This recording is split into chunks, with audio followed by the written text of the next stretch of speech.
Welcome and aloha. Thanks for joining us at ThinkTech Hawaii. Rule of law in the new abnormal, whatever the heck that is.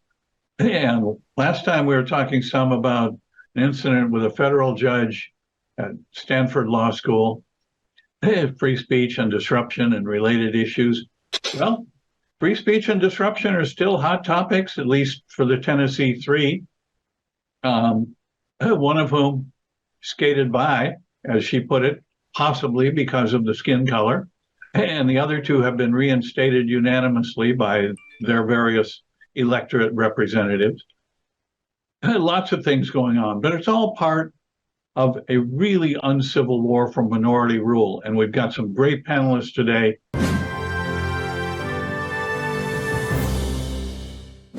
Okay, the uncivil war for minority rule. Free speech, disruption, and anything else you want to bring up? Professor Vernellia Randall, Professor Emerita from the University of Dayton School of Law, and probably the leading compiler and scholar on race and racism in the law. Check her LinkedIn site. It's a trove of incredibly diverse publications and articles and pieces on it. Ben Davis, Professor Emeritus from the University of Toledo School of Law and now visiting professor at Washington and Lee School of Law. Jeff Portnoy, not only a leading First Amendment expert, reminding us of right of association, not just free speech, which is still a hot topic, and David Larson, recent past chair of the American Bar Association section of dispute resolution, professor of law at Mitchell-Hamline School of Law in occasionally sunny, but not nearly often enough, Twin Cities in Minnesota. Well, folks, what's going on in this uncivil war for minority rule? Ben, you want to start us off? Okay, so the little pithy phrase that came to my mind is this: we're not talking rule of law, we're talking law of rulers right now. That is the kind of game that you saw played out in Tennessee, where you had a majority that was trying to force folks out. And then what's nice is that in the local majority at the place where these guys are from, they did the thing that I was hoping they'd do, which is that we appoint them as the interim, deal with it, and we can play this game all day long, all right? But this law of rulers thing has kind of been working in my head because, and I'm going to sound like an originalist, folks, here, but back in Thomas Jefferson's cabinet back in the day, there was a debate about could you prosecute a sitting president, right, among the cabinet members. And the notes of one cabinet member was, there were the folks who said you couldn't prosecute a sitting president, right? And there were folks who said, why not? We had the revolution. The revolution was that sovereignty was in the people, and therefore the government was there as kind of an administrator for the people, and you can always prosecute the administrator, right? And the comment that was made by somebody in that cabinet was, there seem to be some people who have some nostalgia for that leavened bread, i.e. the bread of kings, of divine right of kings kind of thing. And I think that there's a number of our rulers, if I would call it like that, who have nostalgia for that idea that they're somehow like a king or, a baron wherever they are. And we are just the vassals who need to just accept that, as opposed to sort of the radical vision that, the power is in the people.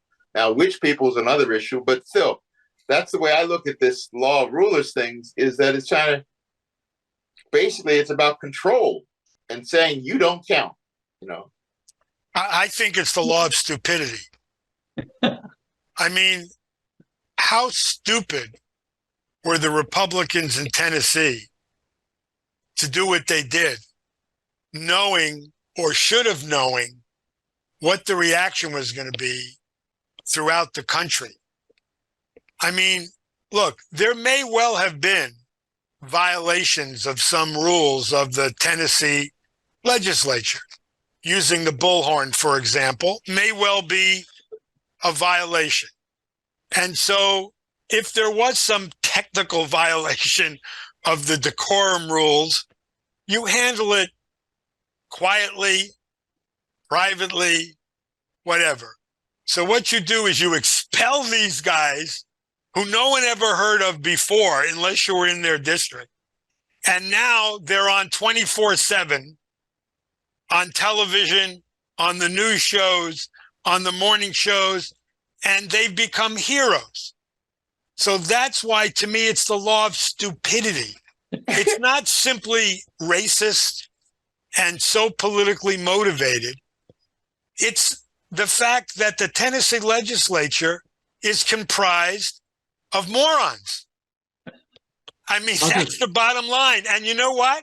When all is said and done, we should be happy for what they did, for what the reaction has been, and may well be throughout voters, even in Tennessee.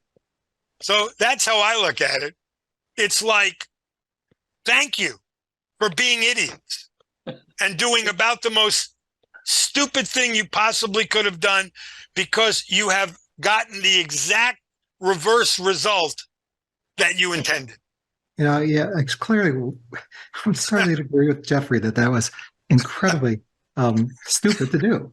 But, I also think it's arrogance and it's power. And, in ways all of us are responsible because we don't always pay enough attention to what's going on at local levels and what's going on with gerrymandering and what's happened in Tennessee that's allowed them to create this super majority in the legislature. And there's so many Republicans and so few Democrats. In their mind, they believe now they're untouchable.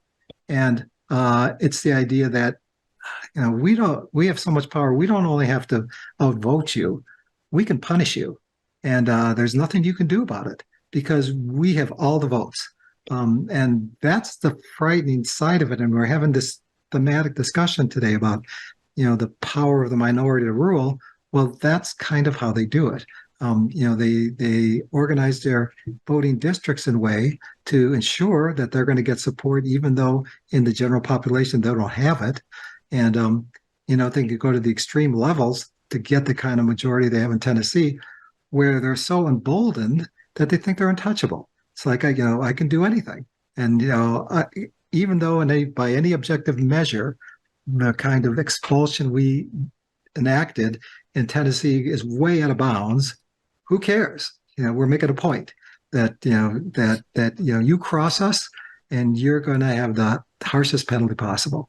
And the idea that people believe that and then act upon it, I think is really frightening. So I agree with Jeffrey that I'm great that they did it and they're exposing it and they're alerting us to the potential dangers when we let this kind of gerrymandering take place and let these concentrations of power take place and then watch people act in vengeful ways.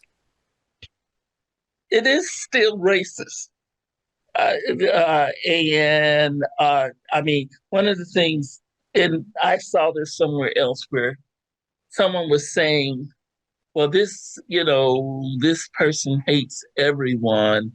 And I'm like, yeah, but that doesn't mean this particular behavior wasn't done because of racism. And I think if we took a look at both, if we could take a look at violations of people in the Tennessee legislature and what they did to reprimand them, because I'm 100% certain that these aren't the first two people to break major rules, that they've had other people breaking rules, and I suspect they didn't expel them. And they didn't expel the white woman who was doing the same thing, although it was just by one vote. But she even admit that's racism involved. But part of the issue, we can't forget Tennessee history. Tennessee comes from a history of kicking out Black people who get elected to the legislature. This was particularly prevalent during early Jim Crow, when lots of Black people got elected into Southern state legislature and they immediately got kicked out. So there's sort of a long-standing history of acting worse towards Black representatives. And then one of the people talked about one of the men who got kicked, one of the legislatures, and I can't think of the name, Black legislature who got kicked out, talked about his language and sort of dumped on him as somehow not using proper King's English or whatever. So, I mean, I think that it's absolutely right. They're stupid, they're idiots, and they're racist. But don't forget, Tennessee had a lot of practice even before they started their racism by killing and dispossessing Native Americans. Tennessee has a long history even before they had to worry about Reconstruction. It's the home of Daniel Boone. You know, I mean, it's the home of American history that is not accurate. Tennessee expelled the Cherokees. Tennessee killed Indians left and right, Native Americans, sorry. So Blacks became easy for them because they'd already practiced on Native Americans. I'm so happy you raised Native Americans because it was racist what they did to Native Americans. Of course. Of course. You know, so yeah, they have a long-standing history. Well, I think that's so shocking about this, and as Professor Randall points out, is that the thing we'll remember is there's 3 people, and 2 are kicked out, and 1 isn't, and it's just undeniable. I mean, the obvious difference is skin color, and the fact that gender. The people doing this can't not know that, and yet they believe that I have enough power and authority to do it in spite of whatever might come back to me, is almost breathtaking in terms of what were you possibly thinking, and you really think you're that untouchable, and you think that the rest of the country is going to agree with this blatantly racist decision that is just undeniable. I mean, I think they think we want to expel Memphis and Nashville. Yeah. And then we'll have a state that we want to live in. I mean, that's the bottom line, right? If you look beyond it, the only real places where African Americans in Tennessee have any political power is at the city level in Memphis and in Nashville, and the rest of Tennessee, just like we haven't even talked about Kentucky, just like the rest of Kentucky outside of Louisville and maybe Lexington. I mean, they are racist, right-wing states. I mean, look at the Kentucky reaction now to what happened in Louisville, where it's not likely they have the most liberal gun laws in the country in Kentucky. And they're not going to do a thing. They're not going to do a thing about what happened the other day. I mean, it continues to get worse. I mean, yeah. The legislatures are expanding the carry concealed or open weapons without permits. Florida the rules are getting looser and looser and looser in spite of murdered children. They want a 5-day. They are talking. Whoever they are, probably the mayor of Louisville, and maybe even the governor, by the way, who sits there with no power at all because he's the only Democrat in the entire state that has any power. I mean, they're talking now about, can we put in a 5-day waiting period between the time you apply for a gun permit and the time you get it? 5 days. This guy got the gun, what, the day before? Yeah. Day before. It's like driving in and getting your motor vehicle license on the day you stop by the Motor Vehicle Bureau. They're not even going to consider a 5-day waiting period for somebody who obviously, now it's all coming out, had significant mental issues known to lots of people. And it's crazy. And, there'll be another mass shooting by the time we meet again. And everyone will moan and groan about how horrible it is and will mourn the victims for 24 hours and nothing will happen. And it's in those states, not the 12 or 13 that have some kind of realistic gun laws, but the rest of the country. So I wanted to add just two things. I looked up while you were talking where the Hermitage was, which is Andrew Jackson's home. Yeah. And the Hermitage is in Tennessee. And so Andrew Jackson and, getting all of the Native Americans out of the South thing, that's the place, that's the guy. And people go on pilgrimages, I understand, to the Hermitage as part of, as you go up through school in Tennessee. So the deep roots I want to second. And on the gun thing, I just wanted to say that, the funny thing is, at least I would talk to some of these defenders of Second Amendment, quote unquote, rights. And, it's basically implicit is like, oh, well, this is just the price we have to pay for the Second Amendment. There will be shootings. There will be, and too bad, and thoughts and prayers, but I get to keep my gun, because I have the Second Amendment right to it. That's in the Constitution. And they're willing to, as long as it's not their kid, right? You know what I mean? It's just really that's the cynical attitude. Well, part of the problem is most people in the United States don't own a gun, but most of them support the gun ownership thing and have bought into the Second Amendment's rights, preempting everything, including misreading the Second Amendment. But one of the things I want to raise, and this is in context with Tennessee,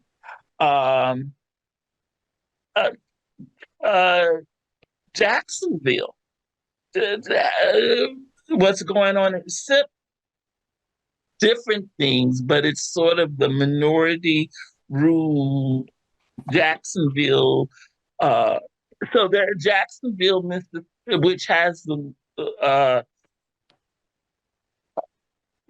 predominantly Black population and Black legislatures, they are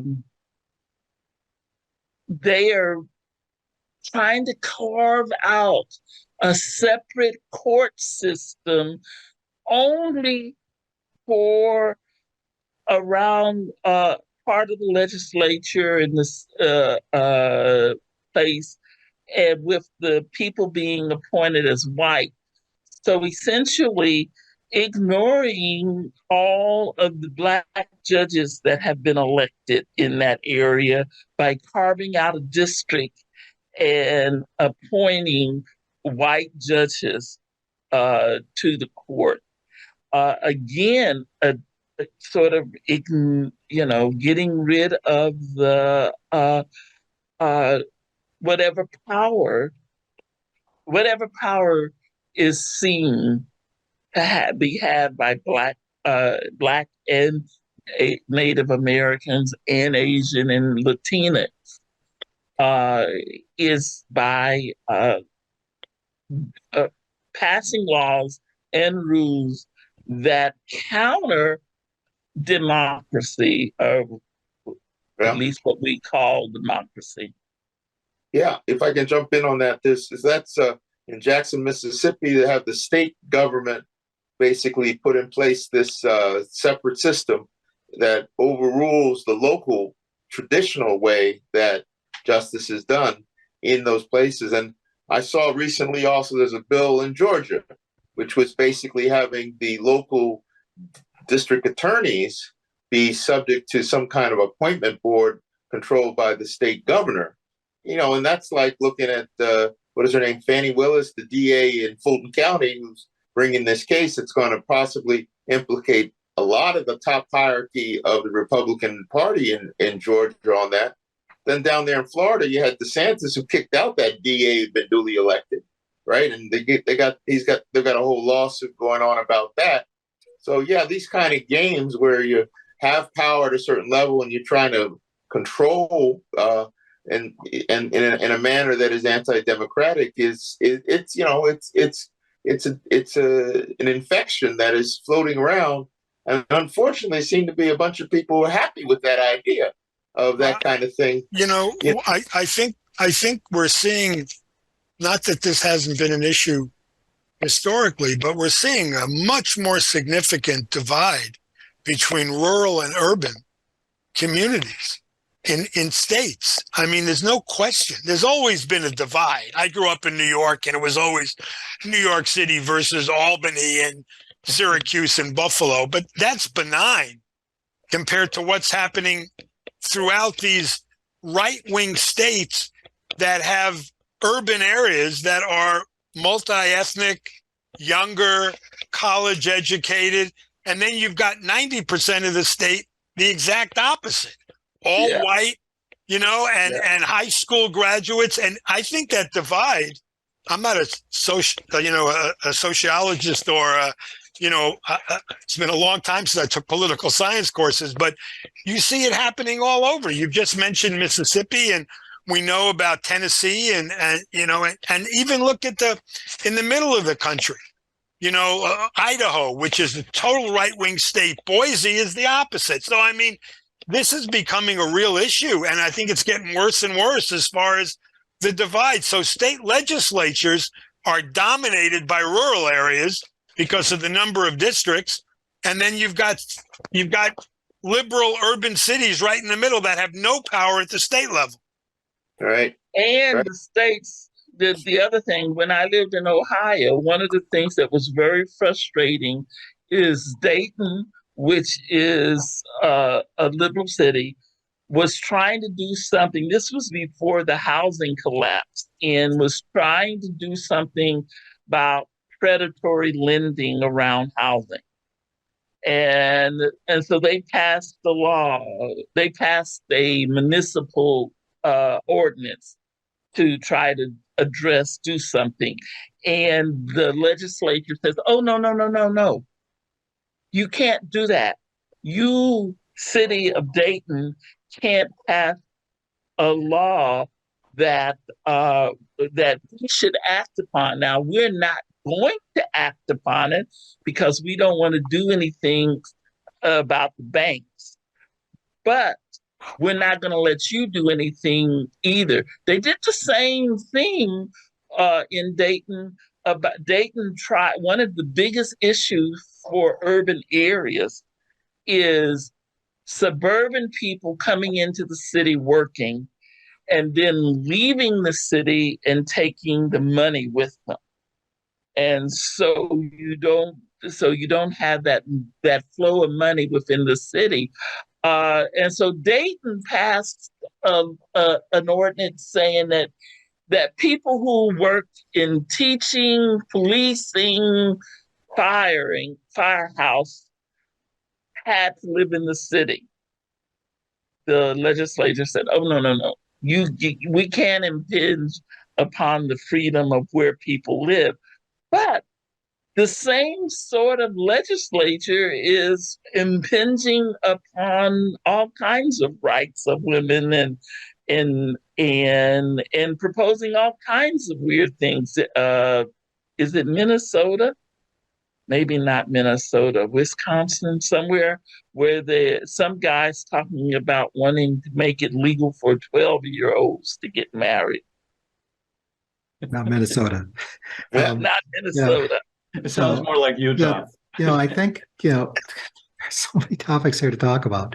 One of the problems in this divide is the disappearance of civility in terms of discussion and exchange. And, we have that same rural metropolitan divide in Minnesota. I grew up in Illinois. You certainly saw it with Chicago and Southern Illinois. That was a classic divide. But I think that there is comparatively a better level of civility and communication in the state of Minnesota that helps us bridge that divide a little better than some other areas. And, this goes very deep in terms of why we talk to each other the way we do now, so aggressively and so often hatefully. And we can talk about the influence of social media and polarizing people, but it's happening. And the danger that Jeffrey's talking about, this rural-urban divide, I agree, I think is getting worse.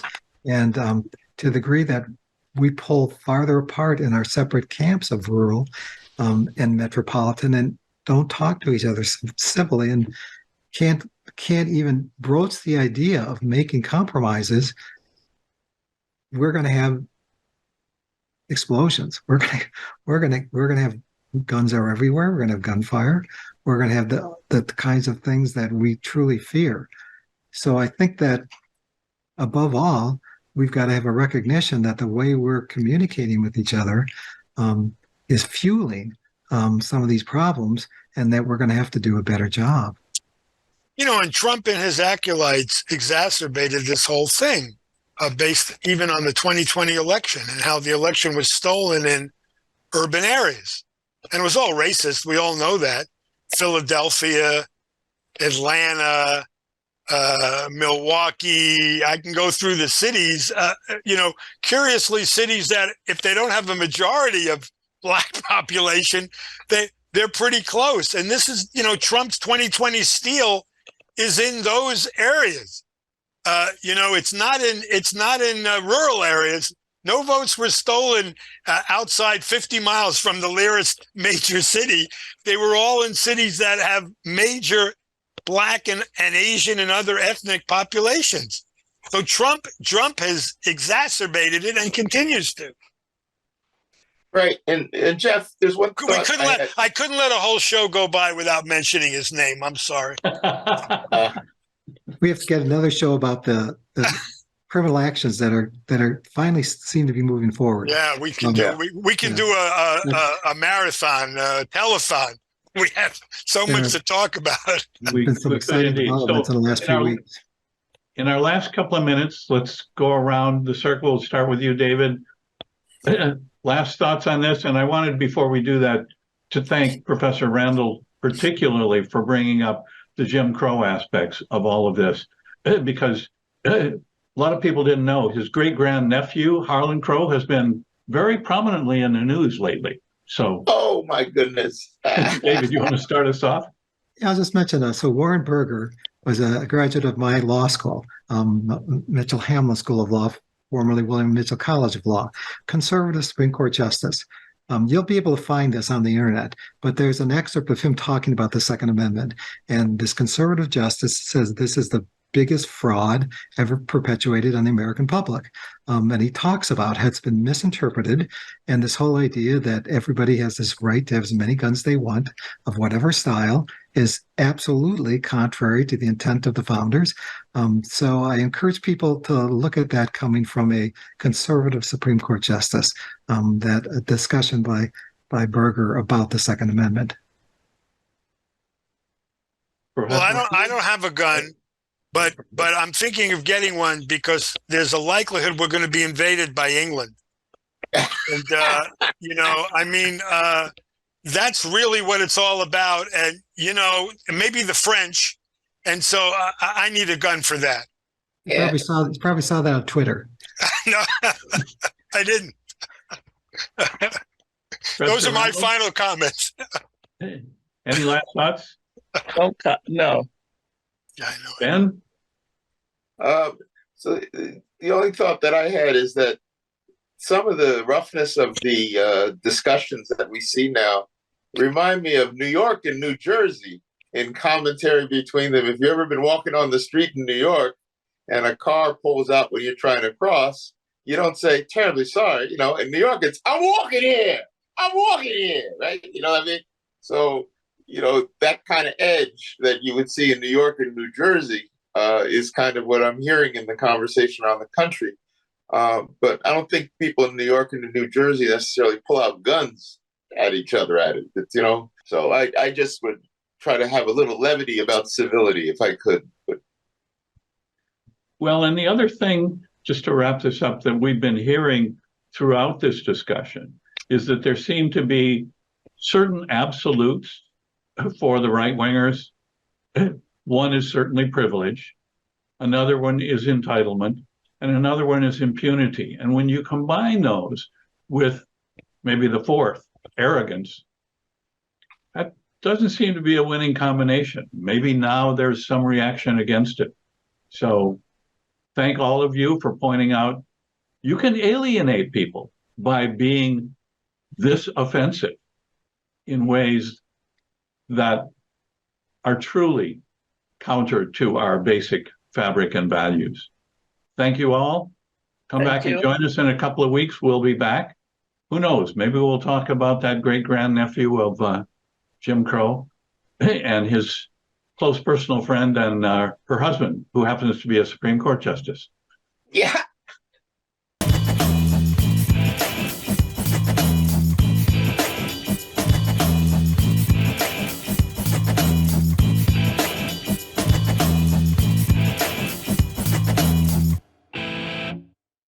Thank you so much for watching ThinkTech Hawaii. If you like what we do, please like us and click the subscribe button on YouTube and the follow button on Vimeo. You can also follow us on Facebook, Instagram, and LinkedIn, and donate to us at thinktechhawaii.com. Mahalo.